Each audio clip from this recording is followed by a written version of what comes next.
ఖర్చు చేయలేము మేము తీసుకెళ్ళి అతనికి ఆపరేషన్ చేయడానికి. రాజశేఖర రెడ్డి గారు ఒక స్కీమ్ ఏదో పెట్టాడు, ఆయన మేము కలవలేదు కూడాను. పిల్లలకి ఎవరికైనా సరే ఈ తేడా వస్తే ఆ ఆపరేషన్కి అయ్యే ఖర్చు, అప్పటికి ఇంకా ఆరోగ్యశ్రీ రాలే, ఆ పిల్లవాడికి సంవత్సరం వయసు ఎంతో, ఆ అయ్యే ఖర్చు అంతా కూడా ప్రభుత్వం భరిస్తుందని డిక్లేర్ చేశారు. ఇది ఊహించలేదు మేము. చచ్చిపోయాడు అనుకున్నాం, ఎప్పుడు చచ్చిపోతాడో తెలియదని డాక్టర్లు చెప్పారు.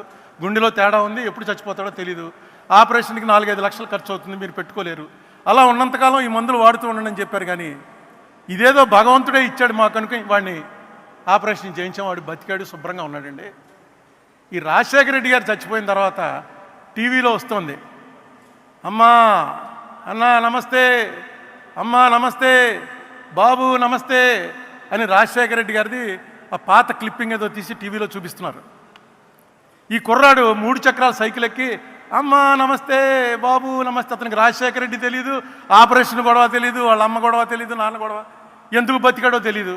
ఆ టీవీలో చూసింది సైకిల్ తొక్కుతూ రైమని సైకిల్ తొక్కుంటూను అమ్మా నమస్తే, నాన్న నమస్తే అని అంటుంటే చూసి ఏడ్చి ఏడ్చి బెంగ పెట్టుకుని మేము తీసుకెళ్ళామండి హాస్పిటల్కి. కానీ పని జరగలేదు, పోయింది. కొడుక్కి ప్రాణం పోసిన రాజశేఖర రెడ్డి ఇంత అర్ధాంతరంగా పోతాడని ఊహించలేదు. మేము కూడా అనుకోలేదు, బాధపడుతోంది, ఏడుస్తోంది, కానీ ప్రాణాల మీదకి వచ్చింది అది మేము అనుకోలే. ఆఖరిన హాస్పిటల్కి రష్ చేసేటప్పటికి లేదండి ప్రాణం పోయిందన్నారు. నిజంగా అది మేము కూడా ఊహించలేకపోతున్నాం. ఏ జబ్బు లేదు, వయసు చూస్తే 40 ఏళ్ళు, లేటుగా పుట్టాడు, ఒకడే కొడుకు, వాడు చచ్చిపోతాడా అనేటువంటి దీంట్లో ఉన్నప్పుడు రాజశేఖర రెడ్డే ప్రాణం పోశాడు. ఆ రాజశేఖర రెడ్డి హెలికాప్టర్లో బయలుదేరట చచ్చిపోవడం కూడా ఒక రోజంతా ఈ రాష్ట్రం మొత్తం ఏడిచింది, పార్టీలు మర్చిపోయి ఏడిచింది. గుళ్ళో, మసీదుల్లో, చర్చిల్లో ప్రార్థనలు చేసుకున్నారు.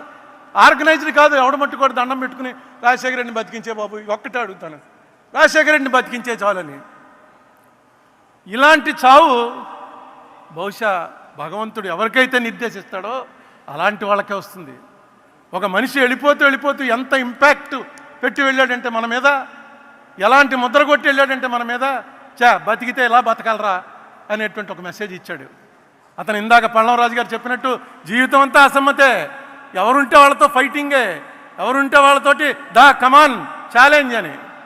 అటువంటి మనిషి 2004లో ఆయన సీఎం అయ్యాక ఒక్క అసమ్మతి లేదు, ఎవ్వరూ ఆయన మీద నోరెత్తలేదు.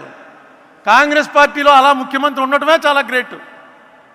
ఎలా ఉండగలిగాడరా అంటే ఒకే ఒకటి, ఎవరు వచ్చినా ఒక నవ్వు, ఆ నవ్వు ఎవరికి రాదు, అదిగో ఆ నవ్వు ఎవరికి రాదు.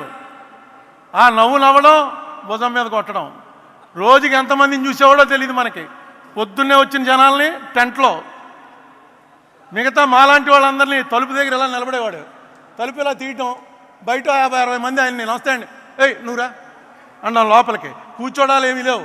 లోపల రాగానే ఏంటి అది కాదండి అంటే, అది కాదు, కాగితం తెచ్చావా, కాగితం తెస్తే కాగితమి అన్న, కాగితం తీసుకోవడం. ఆ కాగితం తీసుకున్నాడు ఆయన అంటే అయిపోయినట్టే, 90% పని అయిపోయినట్టు. ఒకవేళ అది అవ్వకూడని పని అయితే మొన్నటి పొద్దుటికి మనకు మెసేజ్ వచ్చేస్తుంది.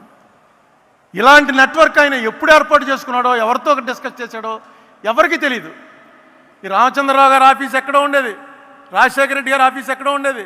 ఎప్పటికప్పుడు ఇక్కడ ఏం జరుగుతుందో అక్కడికి తెలుసు, అక్కడ ఏం జరుగుతుందో ఇక్కడికి తెలుసు. బహుశా డెలిగేషన్ ఆఫ్ పవర్స్ అనేది తెలుసున్నటువంటి, నేను చూసిన వాళ్ళలో ఇంత బ్రహ్మాండంగా తెలుసున్నటువంటి ముఖ్యమంత్రి కానీ నాయకుడు కానీ మరొకరు లేడు. ముఖ్యమంత్రులు అవుతుంటారు పోతుంటారు, కానీ నాయకుడు అనేవాడు అవ్వటం చాలా కష్టం.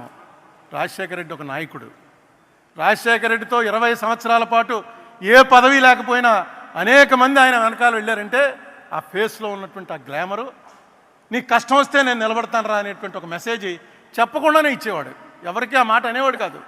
ఆయన దగ్గరికి వెళ్తే ఆయనతో 2 నిమిషాలు మాట్లాడాక డెఫినెట్గా ఈయన మనకు కష్టం వస్తే నిలబడతాడు, ఈయనే మన లీడరు, ఈయనకి కన్సూప్ మేరలో ఈయన ఏమి అవ్వడన్నా ఎప్పటికోకప్పటికి ఈయన డెఫినెట్గా ఏదో అవుతాడు, మనల్ని కాపాడతాడు అనేటువంటి ఒక నమ్మకం కలిగించాడు రాజశేఖర రెడ్డి గారు. ఈవేళ ఆయన 75వది, మళ్ళా 100వ జయంతి కూడా చాలా గ్రాండ్గా జరుగుతుంది. అప్పటికి నేను ఉన్నాను. ఈవేళ 100వ జయంతి అనుకుని కూడా వస్తున్నాను ఇంకా, ఎందుకంటే ఈ మనిషి జ్ఞాపకాలు